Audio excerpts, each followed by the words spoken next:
Is that good?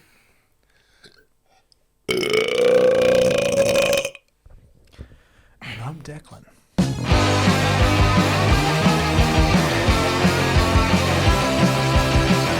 Hey, I'm Ben, And I'm Declan. and this is definitely no relation.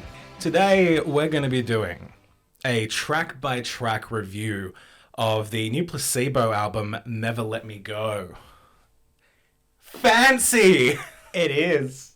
So what we're going to do, Is we're going to go through every song, on the new Placebo album. and it's going to be good. Yes. I have handwriting, and it's... Yeah, I put mine down as well. Yeah. Don't look at that. You can see that I tend to slant down. That's because I write my pen like that, because I enjoy pain a lot. What is wrong with you? More than you'll ever know. Track 1!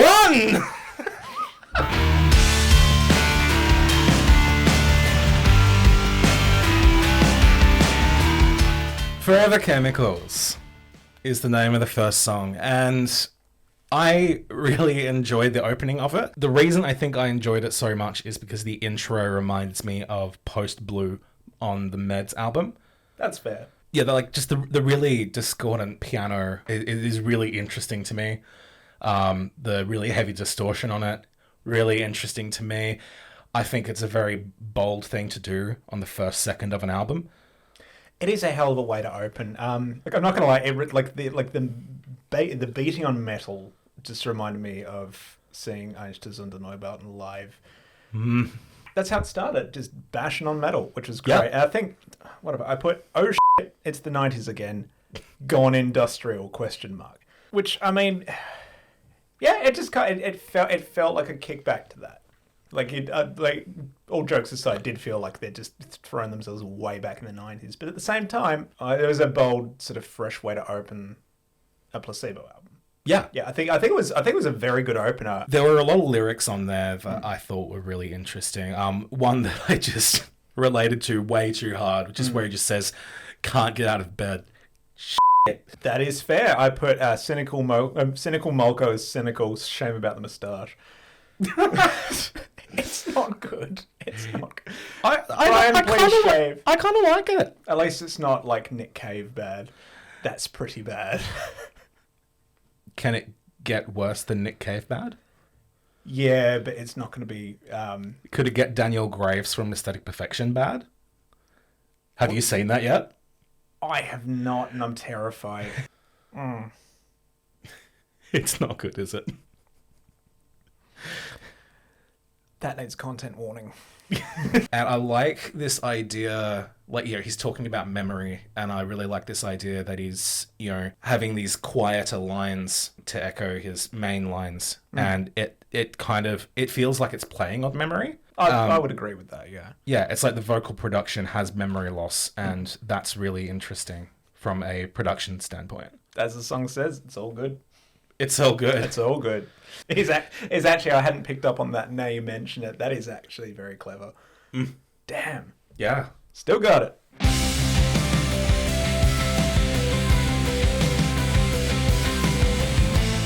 Ah, yes, the return of aesthetic Jamathan. What? Beautiful James. Huzzah, first of all. Yeah. Album name drop in the second track. Beautiful. Yeah, also the first single off this album as well.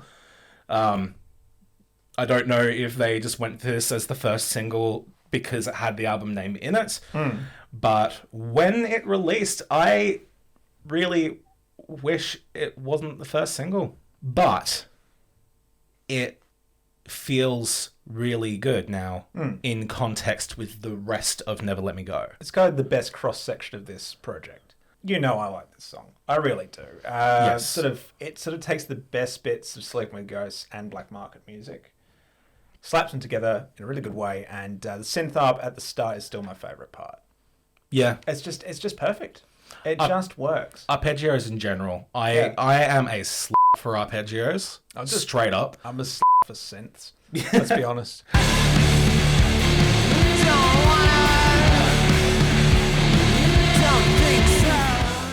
Hugs is my favorite song on the album. Actually, no, I'm going to go further than that. Hugs is one of my top 5 Placebo songs.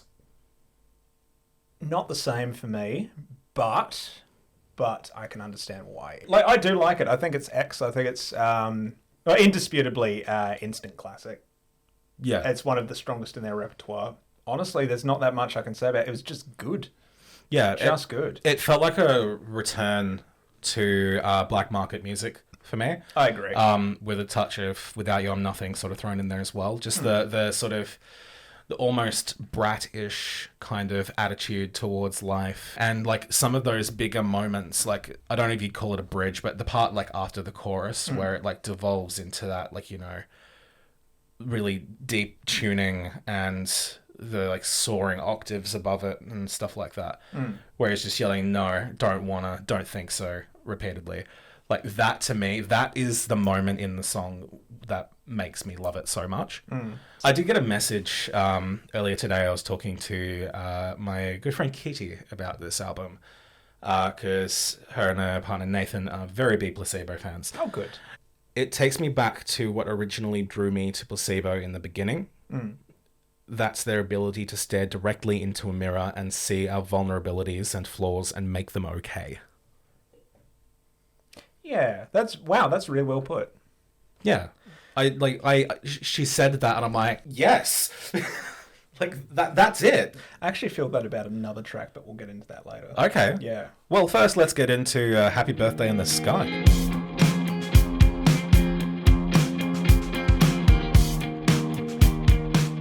I've had a lot of thoughts about this, and I've kind of condensed them now into 4 notes.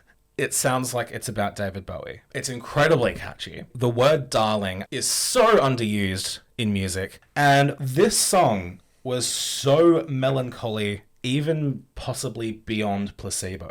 It was pretty melancholy. Like it has a real air of sadness that is trying to be okay. Like, you know, that hits real hard. It was like listening to someone's grieving process. Yeah. Absolutely. I will say though, the whole thing about medicine, this dude in fucking meds, I swear to Christ.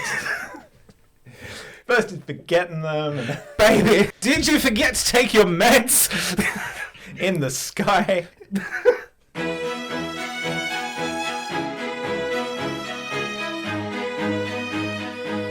Right, moving on to Downton Abbey. Oh yeah, so I put, it's the 1790s again. Gone orchestral. This song didn't feel like Placebo to me. Brian's voice was the only thing that made this song a Placebo song. And thank his voice is distinctive for that reason. Yeah, it was, this wasn't the strongest one on the album, but I would associate what Kitty said with this. This is a reflection of vulnerability in a lot of different ways. I think basically the same thing about this song. I'm with you there for a little bit. Yeah. When I was listening to this, I felt like it was going to devolve into something more depressing, but it ended on a high note. And unprecedented. Yeah. Yeah. I think that was really unexpected, and I don't know how to feel about it. In short, I found that to be chipper in both the positive and the wood sense. The wood sense? Yes. Because it's like it's got that sort of upbeat tone, but it's still pretty up. Yeah. Yeah. I am surrounded by spies. I am surrounded by spies. I am surrounded by spies. Good. So good. It's so good. Sleeping with Ghosts meets Brian Molko's vocal cameo on Carbon Kid by Alpine Stars. Yeah. Like perfectly down the center. It's just well made. This is my favorite song on the album. Yeah, fair enough. This was my favorite song on the album until I heard Hugs. Well, my favorite was originally Beautiful Dreams, but then it became this. Just to outline some of the stuff in this song. The song is about Brian being illegally surveilled by his neighbors.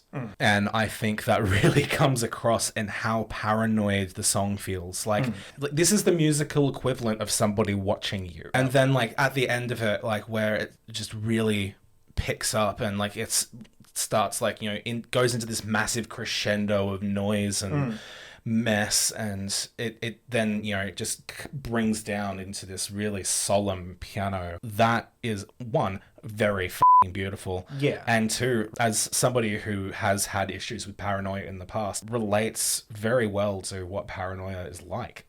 I 100% agree. Another thing to note is the writing style in the song. If you are not aware, David Bowie, who was very good friends with Brian. And they were roommates. Oh my God, they were roommates. David Bowie had this writing style where he would write down random lyrics he thought of on sticky notes. Yeah. And then when it was time to write a song, he'd get all the sticky notes out, stick them all over a table. Exactly like that. Just like that. Yeah. But he... And his song was Probably written. not like that. You don't know that. He just arranged them into lyrics. And that was a song written. I'm waving this pen around a lot. Stop it. So you're the one that cast Expensive Petroleum. Because David and Brian were quite close. Yes. Brian utilized that method in writing this song. Wrote down a whole bunch of random thoughts that he had that felt like lyrics while he was in this really sort of quite intense situation. It is, like, again, it's a really good method. I think he uses that to great effect here. Wake up, try better next time. Wake up, cry. What were your thoughts on Climate Anthem 2022? Confusion. Confusion. I didn't know what to think about this. There's things I like about it, in that I've been a fan of folk punk Yeah. for quite a long time, and I'm going to say a naughty word here, I'm sorry. The Juxtaposition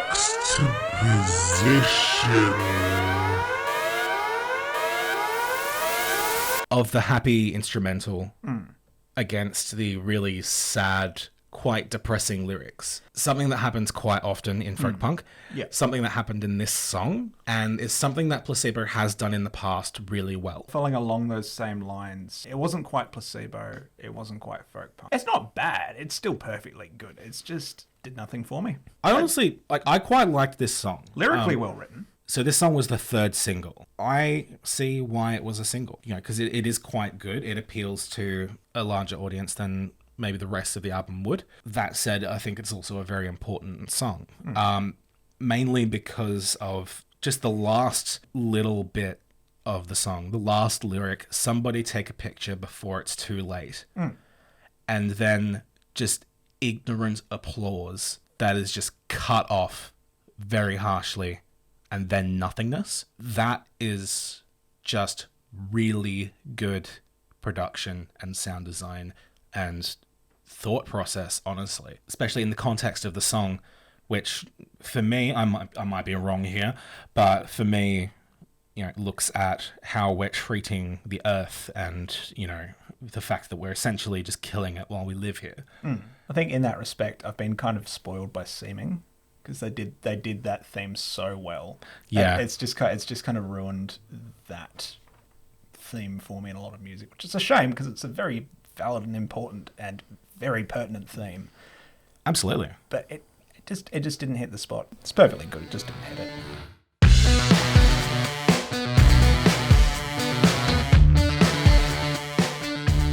Sad white reggae. Well, you know me, I'm both white and sad. But this song was not reggae. I know.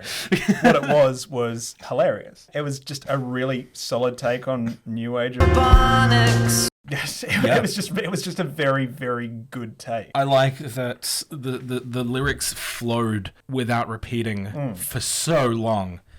Like a new lyric every line. No discernible sections. Like there were distinct sections instrumentally, but the vocals, there was nothing. It was just a rant, basically. was. And a really well structured one at that. Absolutely. And then it just repeated the one line over and over again for 90 seconds. Good. Yeah, just a very, very spicy take on trust fund hippies and their bullshit. Well, Ebonics is something that he's touched on before. So, it's good to see him pick back up on that conversation. Absolutely.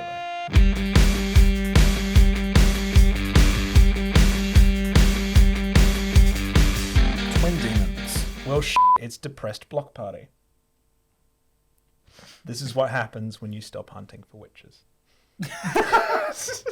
I think it was quite funny that after a song called Sad White Reggae, the upstrokes in this song made this song more reggae than the previous song. It was quite funny. Yep. Again, felt like a cross-section between meds and black market music. I think having those offbeat upstrokes were a good choice rhythmically, because that sort of offbeat thing isn't something that they generally do. True. They did do it to like good effect, I think. Yeah. It was a good song. I did like it.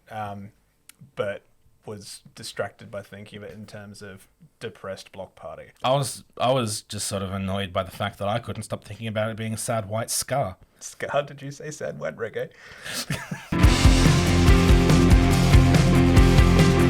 I'm gonna find another island. The song Chemtrails kind of, I don't know, it felt like a filler. Placebo does this. They have kind of a formula with their albums, I've found, in that they have a whole bunch of really decent songs that vary in style, and then they have one song, like, for example, Slave to the Wage, off of Black Market Music. This song felt like Slave to the Wage for this album. Just the really straightforward, nothing too interesting Filler. filler. More of an interlude between tracks. I will say Alpine Stars want their guitar tone back. Oh, yeah. Look, all I put was Chemtrails, this guitar gave me 5G. My reception has never been better. Yeah, well, there you go, ladies and gentlemen.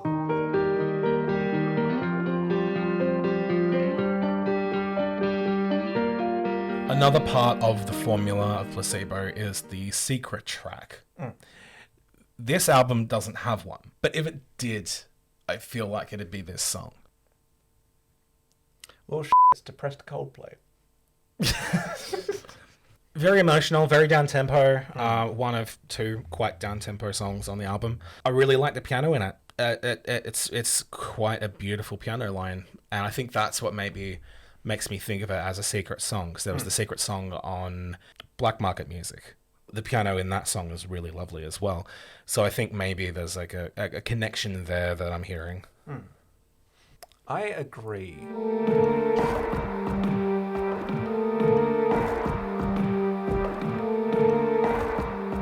Went Missing was far too relatable. This idea of wanting to just, to quote Placebo themselves, shuffle off the planet. Oof. Especially with what's going on in my head at the moment, and especially what's going on with the world at the moment. Well, it's not a good place to be. Yeah, shuffling off the planet would be quite good right now. Going missing would be quite nice. Disappear for a little bit. Go into the middle of the forest and build a cabin and start a frog sanctuary and read books and buy a Highland cow.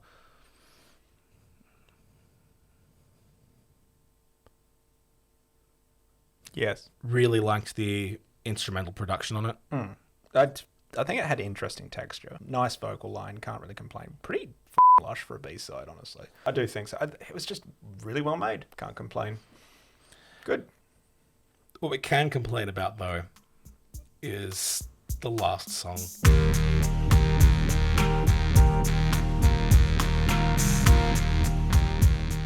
This is quite typical. Again, going back to the Placebo formula, where the last song is just not great. And normally it's usually okay because there's a secret track to back it up. But no, the secret track this time is track 11.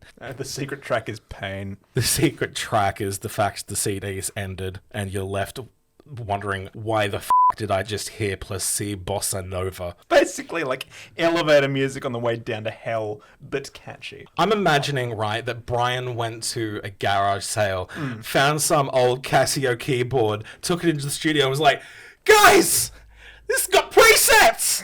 It's just like, I'm stuck on the drums. They're so ill-fitting for this band. It's like he's gone full f***ing Hotline Brian, and I don't like it. Please don't do that again. I'm addressing you directly, Brian Molko. Stop it. Or say hello. Hey, Brian! The thing that annoys me most about this song is that lyrically, It's really good. Very poignant lyrically. I think some of potentially some of the best lyrics on the album are in this song. But the instrumental, why? I'm gonna be real with you. I don't know whether or not the lyrics were good or not. I was waiting for my call to be answered. The production took anything good out of that song and just crushed it. It's not the worst thing to happen, but it's also so detached from the rest of the album that it's just not worth keeping on there. If Went Missing was the last song on this album, I'd be It'd be perfect. thrilled. Yeah. I would genuinely be thrilled. Actually, if they had have just tacked Fix Yourself on as a secret track to Went Missing, I'd be a lot happier. But the fact it was included as an album track really, really hurt my experience of listening to this album. For for having a starter that good and then having an ender that bad, It was really annoying. it was deeply annoying. Thankfully, it doesn't impact on my overall opinion of the album too much. Did you say overall opinion?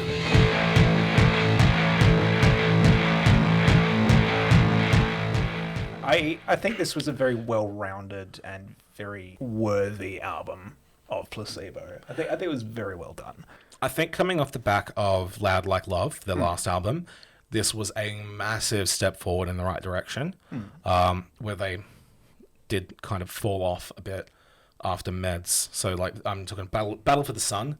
I didn't enjoy so much. There were one or two good songs on there, specifically the title track and it's Ashtray Heart, I think. And then Loud Like Love, I just didn't like. It's really refreshing to hear new Placebo and enjoy it. I think the way that the album has been structured is really good. With some songs I feel like could have been left off. Obviously Fix Yourself and The Prodigal that I didn't like, that you did like. I don't think a lot would have been lost if that had been left off, though. Like, I liked it, but that doesn't mean it was suitable for the album. I think in general, right, The Prodigal, This Is What You Wanted, Fix Yourself could have been their own EP and it would have been a cohesive EP. But it was kind of just peppered through this album that was, as far as I'm concerned, consistently good. Consistently, keeping within the same sort of style. I just feel like there were two cohesive projects where they kind of just went, that really hurt. Don't do that. All in all, I'm very happy with it. 4.1 on TripAdvisor. Wow, you would visit this album? Would you stay at this album? Would you get the Spa Ensuite? On sale. We don't have a rating system that we've employed yet. So this is just, this is very much a Google review. How are you feeling right now kind of thing? It could be that in 2 weeks' time I change my mind and Fix Yourself becomes my favorite song on the album. That is not going to happen. But just in case it does, right now I'm feeling an 8. And that's because the songs that I like on this album are songs that I think are within Placebo's better songs as a discography. This album has some of their best moments on it. I'm pretty well on this, like, in all seriousness, I'm pretty well in the same boat. I'm going to give it a 7 just because I'm just a lot more faithful to existing Placebo and I'm bad at changing that kind of stuff. Yeah, well, I think that averages to, if you say 7 and I say 8, that averages to 7.5 from Definitely No Relation. So good when nothing matters. It's so good. Thank you for watching this bullshit. As per our last video, we did promise that somebody would win tea for 2. 2 English breakfast tea bags and 2 things of sugar, held together with a bulldog clip. Let's throw the lighting off by doing a random draw right now. Okay, I've got all the names there of our new subscribers. Pick a random name now. And the winner is...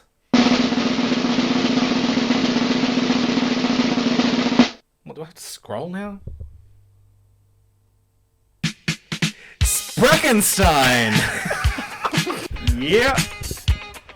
There it is, baby! You get some tea! Holy fuck! It's got tannins and shit. I can't believe it! Feed it to your cat! Don't feed it to your cat. Tea! Spreckenstein! So send us a message and we'll deliver you some tea in the mail. That's gonna do it for this video. We go on air in 1 hour and 10 minutes, and I am tired and hungry. So